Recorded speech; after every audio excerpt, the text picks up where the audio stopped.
Vendée Vitrail, découverte ludique et pédagogique de l'art du vitrail, a ouvert ses portes en juin 2018. Ce nouveau lieu culturel et cultuel vendéen est situé au cœur de l'église Saint-Hilaire à Mortagne-sur-Sèvre. Entre juin et octobre 2018, ce sont plus de 4500 visiteurs qui ont pu déambuler dans les différents espaces du lieu. Accessibles à tous, ils permettent de suivre les étapes de la conception des vitraux, déchiffrer les messages portés par ces œuvres d'art et découvrir le travail de maîtres verriers vendéens. C'est une réussite totale par rapport à toutes les polémiques qu'on a pu connaître. On a enfin trouvé la paix avec ce Vendée Vitrail qui est absolument fabuleux. C'est très bien, c'est l'histoire de la Vendée et surtout l'histoire de la Vendée, c'est pour ça qu'on est venu là. Oui. C'est ludique pour les enfants. C'est très ludique. Les puzzles, c'est bien, Flavie.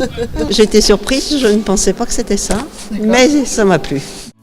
Théâtre optique, présentation d'œuvres originales, cartes interactives répertoriant tous les vitraux visibles en Vendée et autres dispositifs numériques jalonnent ce parcours innovant.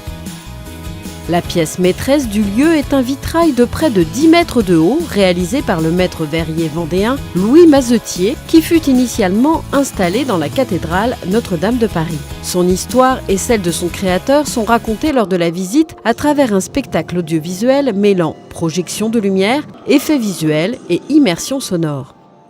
Alors la curiosité fait venir, mais justement les gens qui se baladent un petit peu, il y a les bords de Sèvres à côté, et quand ils voient que c'est gratuit, effectivement, ça va leur donner envie de faire le tour et là, du coup, de se rendre compte que, dis donc, c'est pas mal.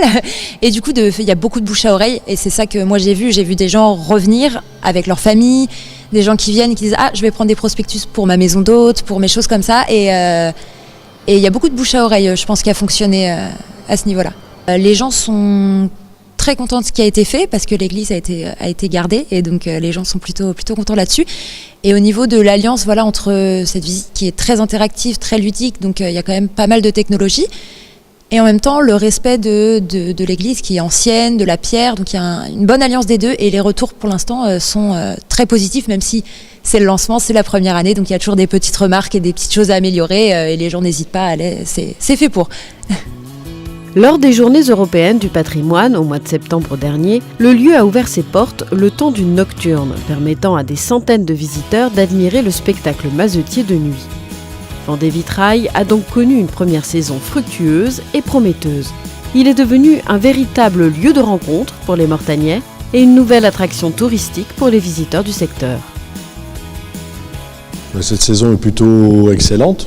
Ouais, parce que je pense que tout le monde aurait signé pour 4500 visiteurs sur 2 mois et demi en gros. Les dimanches, il y avait quasiment toujours au moins une centaine de personnes, donc on est plutôt satisfait.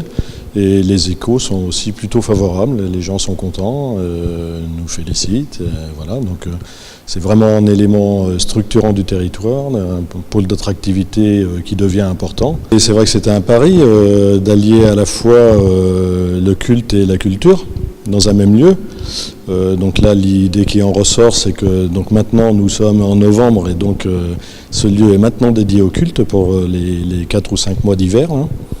Et donc c'est la paroisse qui va en prendre possession. Et puis ensuite, à partir de mars ou avril, eh bien, ce lieu redeviendra un lieu culturel et on rouvrira bien évidemment Vendée Vitrail. Oui.